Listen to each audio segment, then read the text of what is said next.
Buen día, hoy vamos a hablar sobre alteraciones genéticas mendelianas. ¿Qué vamos a ver? Vamos a determinar a qué se le llaman alteraciones o enfermedades genéticas mendelianas. Vamos a hablar sobre las mutaciones y sus consecuencias. Y vamos a dar algunos ejemplos de diferentes enfermedades que siguen diferentes patrones de herencia: autosómica dominante, autosómicas recesivas y ligadas al sexo.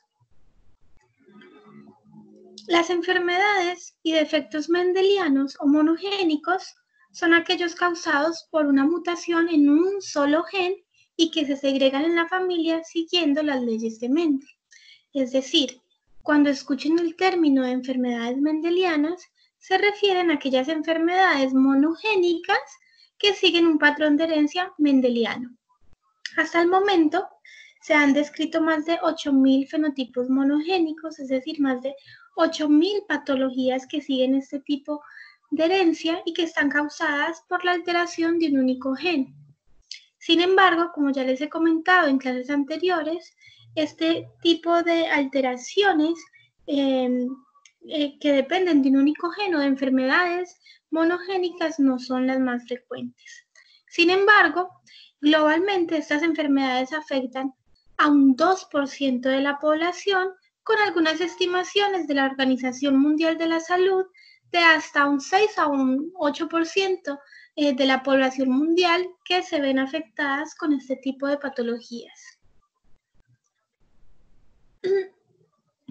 Estas patologías se deben a las mutaciones de algún gen, ¿sí? ¿Y qué es una mutación? Una mutación es una variante del gen, es un cambio que se realiza en la secuencia de ese gen y que es capaz de alterar la función de la proteína para la cual codifica dicho gen. Entonces veámoslo en este ejemplo.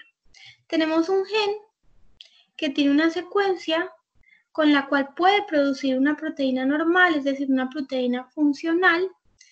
Y fíjense en este triplete, ¿sí? En este trinucleótido. En su versión normal, es decir, no alterada, esta secuencia en este gen, en esta posición, va a ser guanina, guanina, adenina.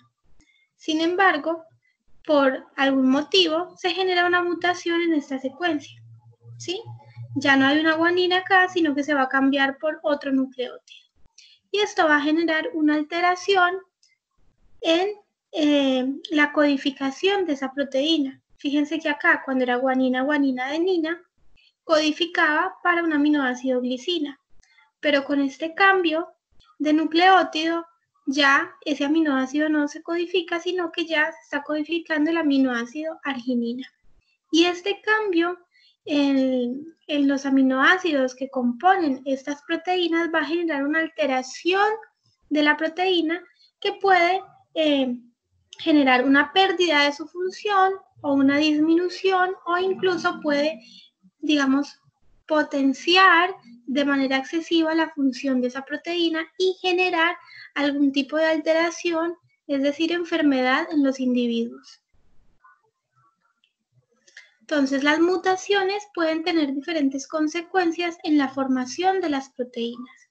Entre ellas pueden generar que de por sí la proteína no se produzca, o que se produzca en una cantidad disminuida y que sea inestable, que no funcione adecuadamente, puede cambiar su función, ya no produce la proteína, sino que va a producir otra que tiene otro tipo de función, o puede generar una ganancia en su función, es decir, puede incrementar esa función y puede hacer, por ejemplo, que se exprese de manera inapropiada en un tiempo diferente al normal o en sitios diferentes, ¿sí?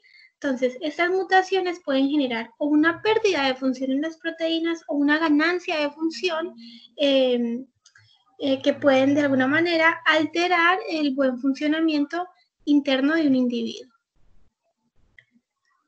Entonces, estas diferentes variantes que se pueden generar de un gen debido a mutaciones producen diferentes defectos y enfermedades en los individuos. Por lo general son poco frecuentes, pero se ha visto que sí generan patologías muy importantes. Ahora, las mutaciones que observamos en estas patologías pueden tener un historial familiar o no. Por ejemplo, podemos encontrarlas en el árbol genealógico de las familias, ¿sí? Por lo general, siempre que haya un individuo enfermo, algún pariente también presenta esa patología, ya sea en su misma generación o en generaciones anteriores. Sin embargo, hay enfermedades monogénicas o mendelianas que no tienen ese historial en la familia y por esto se les llama que se deben a una mutación de novo, es decir, a una mutación nueva que no se había encontrado en ese árbol genealógico y que apareció por primera vez, ya sea porque hubo un error en el proceso, por ejemplo, de espermatogénesis o ovogénesis y se da por primera vez en un individuo dentro de esa línea familiar. Ahora ya sabemos que de acuerdo a la ubicación de los genes alterados, estas enfermedades se pueden clasificar como autosómicas y ligadas al sexo. Y también que de acuerdo a si se manifiestan en estado heterocigoto o homocigoto, las podemos clasificar en dominantes o recesivas. Veamos cada una de estas algunos ejemplos. Alteraciones autosómicas dominantes. Recordemos que el ser autosómico va a afectar a hombres y a mujeres por igual, y es decir que ambos sexos pueden transmitirla. Se manifiesta en homocigoto dominante, como también en individuos heterocigotos, ¿sí? Estamos hablando de una enfermedad autosómica dominante. Al ser dominante, tanto los homocigotos dominantes como los heterocigotos van a manifestar esa patología y por lo general, siempre uno de los padres está afectado, ¿sí? Uno de los parentales debe manifestar esa enfermedad. Ahora, hay muchas enfermedades que siguen este tipo de herencia autosómica dominante. Está el síndrome de Marfan, está el retinoblastoma, que ya hemos hablado en algunas clases, los pólipos múltiples de colon, entre otras enfermedades. Está también la que ya vimos en la clase anterior, que es la acondroplasia. Hablemos un poco más de esta. Ya sabemos que es un problema genético caracterizado por un crecimiento óseo anormal que provoca el acortamiento de las piernas y de los brazos, ¿sí? Las personas que sufren esta patología pues tienen una estatura inferior a la media poblacional. Esta patología se debe a una alteración en el gen FGFR3 que está encargado de codificar el receptor del factor de crecimiento 3 de los fibroblastos. Este gen se encuentra localizado en el cromosoma 4. ¿Sí? Entonces, al verse alterado este gen, que está asociado a un factor de crecimiento, los individuos que manifiesten mutaciones en este gen van a tener un crecimiento óseo anormal. Y para la acondroplasia se han registrado 2 mutaciones puntuales en este gen, ¿sí? Por ejemplo, está la mutación G1138A. El 1138 hace referencia al número, a la ubicación, a la posición de ese cambio de nucleótido dentro de todo el gen. Y A hace referencia a que hubo un cambio de una guanina a una adenina, ¿sí? Entonces, en esta posición del gen, que normalmente debería tener una guanina, ocurre un cambio por una adenina. Y los individuos, cerca del 98% de los individuos que presentan acondroplasia tienen esta mutación, este cambio en este gen. También se ha relacionado una mutación en la misma posición, pero en la cual la guanina es reemplazada por la citosina, ¿sí? Y se sabe que cerca del 2% de los casos, es decir, de los individuos que presentan acondroplasia, presentan una mutación, esta mutación en este gen. Entonces, fíjense que sigue siendo monogénica porque es un único gen el que se está viendo alterado, pero puedo tener mutaciones diferentes que manifiestan la misma enfermedad. Otro ejemplo de una enfermedad autosómica dominante es el síndrome de Marfan. Este síndrome es un trastorno hereditario que afecta al tejido conjuntivo, es decir, las fibras que sostienen y sujetan los órganos y las estructuras del cuerpo. Las personas que manifiestan este síndrome son personas altas, muy delgadas, sus brazos, sus manos y sus dedos son desproporcionalmente largos. ¿Sí? Este es como el fenotipo clásico de las personas que presentan este síndrome. Esta enfermedad es causada por alteraciones en el gen FBN1 ubicado en el cromosoma 15 y esta mutación altera la producción de una proteína que ayuda a dar elasticidad y fuerza al tejido conjuntivo, ¿sí?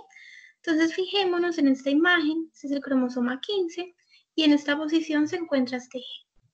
Este gen es un gen relativamente grande que tiene 65 exones, ¿sí? Y se han reportado diferentes mutaciones en diferentes posiciones de este gen que generan la misma patología, síndrome de Marfan. ¿Por qué? Porque alteran la proteína que ayuda a dar elasticidad y fuerza al tejido conductivo que va a generar este tipo de fenotipo en los individuos, ¿sí? Por lo tanto, se ha visto que la mutación que genera este fenotipo es diferente en muchos de los individuos que presentan este síndrome. Y por lo tanto, no todos los pacientes del síndrome de Marfan experimentan los mismos síntomas clínicos o la misma severidad de la enfermedad, ¿sí? Como no todos tienen la misma mutación, es posible que algunos presenten esta enfermedad en una expresividad o de una manera más severa que otros. Y esto lleva a que este síndrome tenga una expresión variable, ¿sí? Que no todos los individuos con este genotipo van a manifestar la misma intensidad de la enfermedad. Otra enfermedad que sigue este patrón de herencia es la esclerosis tuberosa. Esta es una enfermedad hereditaria que es poco frecuente y se caracteriza por tener una penetración completa, es decir, todos los individuos que presenten el genotipo o la mutación en el gen responsable de esta enfermedad la van a manifestar. Esta enfermedad produce la formación de masas anormales, que son tumores no cancerosos, en algunos órganos del cuerpo, como pueden ser la retina, la piel, pulmones, riñones y el corazón. Y generalmente también afectan el sistema nervioso central. Sí, esto es más o menos un ejemplo de los tumores no cancerosos que pueden presentarse en un individuo con esclerosis tuberosa. Esta enfermedad se debe a mutaciones en uno de estos dos genes, en el gen TSC1 o en el gen TSC2. Fíjense acá, es decir, que los individuos que tengan una mutación en este gen, que está ubicado en el cromosoma 9, TSC1, o individuos que presenten una mutación en el gen TSC2, ubicado en el cromosoma 16, van a manifestar esclerosis tuberosa. ¿Sí? Se sabe que estas mutaciones en estos genes generan un cambio en la proteína, en este caso, por ejemplo, en el TC1, una alteración en la proteína armanina y en el TC2 una alteración en la proteína tuberina que están encargadas o que intervienen como supresores de crecimiento de tumores, ¿sí? Entonces, si esta proteína que tiene esa función de suprimir tumores se ve alterada, pues ya no va a poder cumplir su función normal y por lo tanto los individuos van a manifestar la enfermedad, ¿sí? Fíjense también que los individuos van a manifestar o una mutación en este gen o una mutación en el otro gen. Se ha visto que el 70% de los casos con esclerosis tuberosa presentan una mutación en el gen TSC2, mientras que solo el 30% de los individuos que presentan esta enfermedad se debe a una mutación en el gen TSC1. Pero es uno o el otro, no los dos. Ahora, recordemos pues que en las alteraciones autosómicas dominantes, como ya lo dijimos, uno de los parentales va a estar afectado, ¿sí? Y por lo tanto la descendencia va a tener una probabilidad de 50% de manifestar este carácter o esta patología. Y recordemos que en este tipo de herencia va a estar presente en todas las generaciones, ¿sí? Al ser dominante, todas las generaciones van a manifestarlo. En este caso son los individuos color rosa. Entonces, está la generación parental, F1, F2, todos presentan la patología. Algún individuo en esa generación presenta la patología. Ahora, alteraciones autosómicas recesivas. Seguimos en autosómicas, entonces por lo tanto se van a afectar tanto hombres como mujeres y ambos van a poder transmitir el carácter o la enfermedad. En este caso, al ser recesivo, solo aparece cuando los dos alelos del locus de un gen determinado sean mutantes, es decir, solo aquellos individuos que sean homocigotos recesivos la van a manifestar. Y este rasgo no suele afectar a padres, pero los hermanos pueden padecer la enfermedad. Es decir, es posible que los padres no manifiesten la enfermedad, pero sí van a ser portadores de esta. Hay varias enfermedades con este tipo de herencia. Tenemos la atrofia muscular espinal, enfermedad de Gaucher, anemia de Fanconi, riñón poliquístico. Hay varias enfermedades que presentan este tipo de patologías. Veamos algunos ejemplos. La anemia falciforme. La anemia falciforme es una alteración de la sangre que hace que los glóbulos rojos se deformen hasta adquirir apariencia de oso. Es esta apariencia, este es un glóbulo rojo normal y este sería uno alterado. Esto ya lo vimos en la clase de proteínas, ¿sí? Esta deformidad entorpece la circulación sanguínea y causa que en el enfermo obstrucciones vasculares, microinfartos en múltiples órganos y hemólisis, ¿sí? Entonces este tipo de glóbulo rojo no va a poder transitar de manera adecuada por el torrente sanguíneo y por lo tanto va a generar este tipo de problemas de salud. Esta enfermedad se debe a la mutación en un gen ubicado en el cromosoma 11, ¿sí? Entonces fíjense en la figura.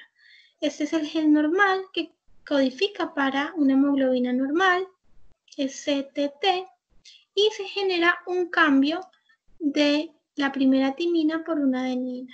Y esto va a generar una alteración en la proteína. ¿Sí? Fíjense que lo normal sería tener un aminoácido glucina, pero acá, debido a esta mutación, este aminoácido se cambia por una valina. Y esto va a generar que este glóbulo rojo presente una forma y un fenotipo diferente al glóbulo sano. Este tipo de fenotipo en el glóbulo rojo disminuye la unión del oxígeno con el eritrocito y por lo tanto no se puede, digamos, oxigenar bien la sangre, ¿sí? Entonces, fíjense que solo con un cambio en uno de los nucleótidos que codifican para esta proteína hemoglobina, ya se genera esta patología conocida como anemia falciforme, que tiene consecuencias muy graves en los individuos que la padecen. Tenemos otro ejemplo que es la fibrosis quística. Esta es una enfermedad genética que afecta principalmente los pulmones y en menor medida al páncreas, hígado e intestino y provoca la acumulación de moco espeso y pegajoso en estos órganos. Este padecimiento está ocasionado por mutaciones en el gen CFTR, el cual codifica para una proteína transmembranal cuya función es muy importante en el canal de cloro, ¿sí? La pérdida de esta proteína causa un defecto en el transporte de electrolitos de la membrana apical de las células epiteliales, alterando la función secretoria de diferentes órganos y tejidos, como ya lo mencionamos. Entonces, los individuos que presentan esta patología, por lo general, pues tienen múltiples, digamos, síntomas. Entre estos, tienen dificultad para respirar, no oxigenan bien. Fíjense que en sus manos van a tener, pues, un fenotipo diferente, sus uñas y sus deditos van a estar hinchados, van a estar más morados o más grandes, en fin.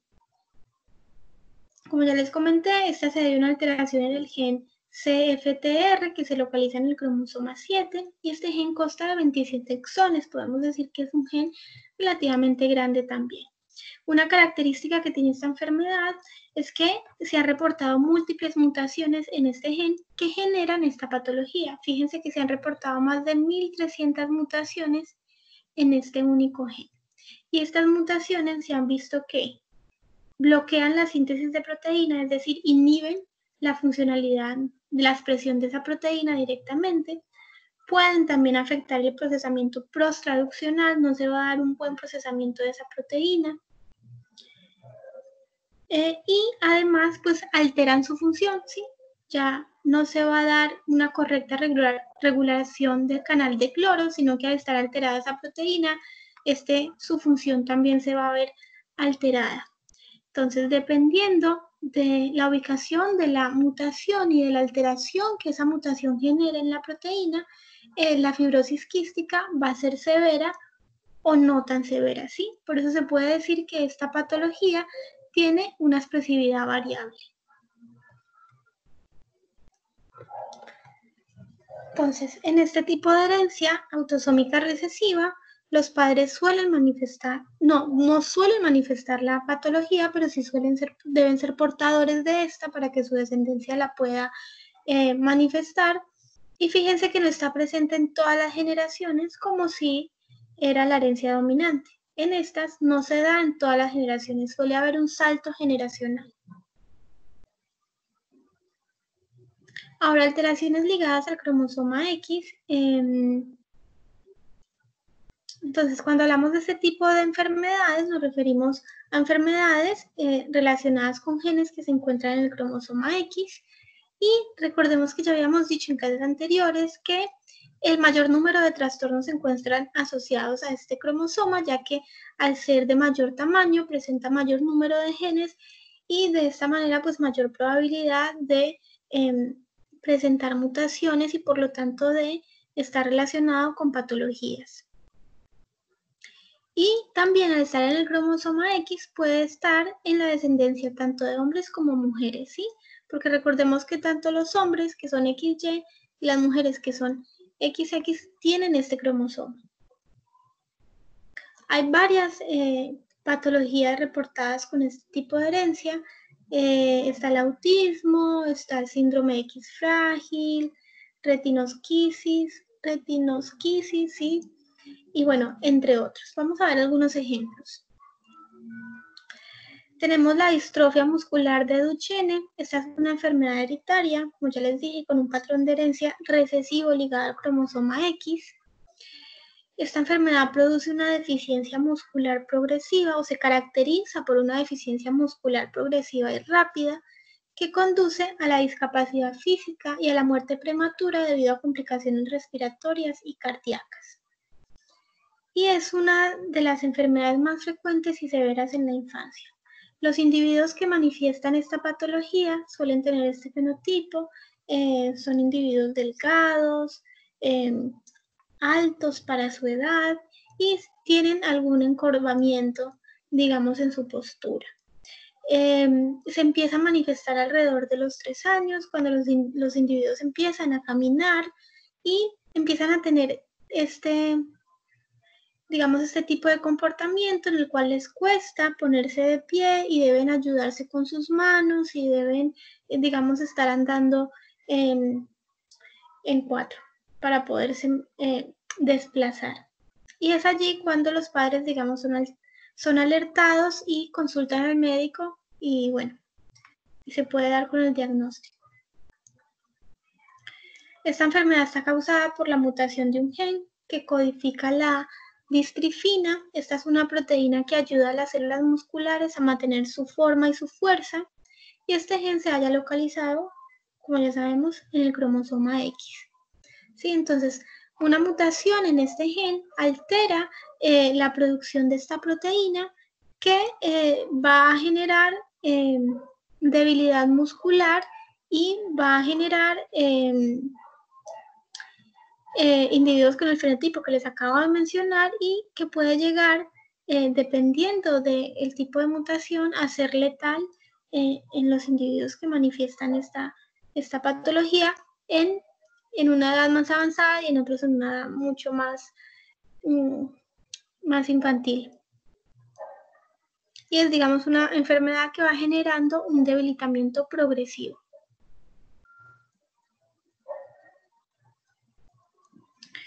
Entonces veamos un ejemplo de cómo es el tipo, en la herencia de este tipo de enfermedad. Por lo general la madre es portadora y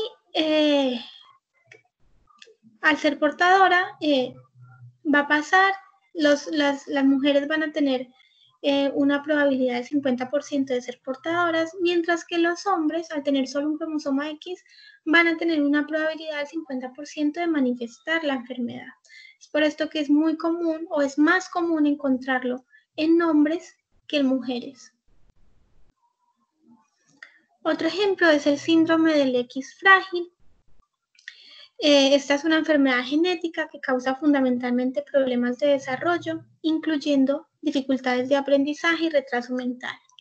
Y de hecho es la forma hereditaria más común de retraso mental en hombres y una de las más importantes en mujeres. Los individuos que presentan este síndrome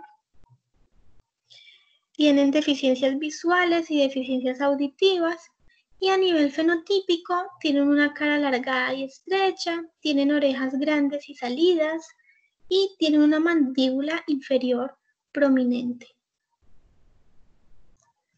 Esta enfermedad está causada por una mutación en el gen FMR1 que está situado en el cromosoma X, como ya les comenté, y este gen está encargado de fabricar una proteína que evita la discapacidad intelectual e influye también en la formación de tejido conectivo como el que encontramos en las articulaciones.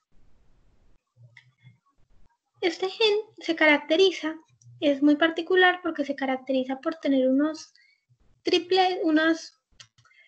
secuencia de trinucleótidos de citosina, guanina y guanina-guanina, ¿sí?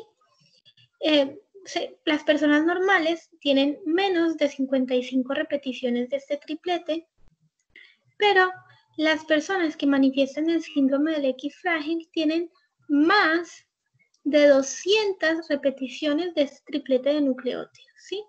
Y dependiendo del número de duplicaciones de estos tripletes en el gen, la patología va a ser más severa o menos severa, ¿sí? Es decir, que va a también manifestar una expresividad variable.